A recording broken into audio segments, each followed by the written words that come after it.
حتما تا حالا شده یه شکست قدیمی بارها و بارها جلوی چشمت بیاد و ذهنت بگه ای کاش اونطور نمیشد.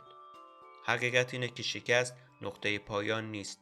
شکست دفترچه راهنماییه که اگه درست بخونی میتونی مسیر آیندت رو عوض کنی. بزرگترین اشتباه بعد از شکست اینه که یا خودمون رو سرزنش میکنیم یا دیگران رو. اینطوری اصل ماجرا گم میشه. راه درست تحلیل واقعیه. چه چیزی دست من بود، چه چیزی بیرون از کنترل من بود. قدم دوم گرفتن بازخورد از بیرونه.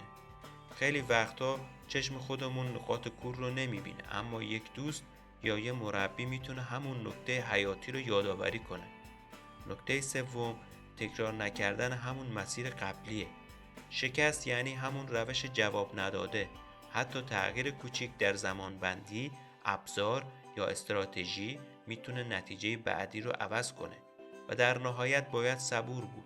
بیشتر آدم‌ها بعد از اولین شکست کنار میکشن چون فکر میکنن راه به جایی نمیبرن.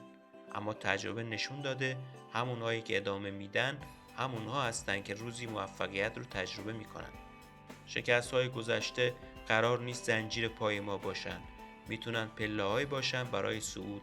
هر بار که زمین میخوریم یه درس پنهان وجود داره. اگه اون درس رو پیدا کنیم دیگه اون شکست فقط خاطره تلخ نیست. تبدیل میشه به سرمایه‌ای برای آینده.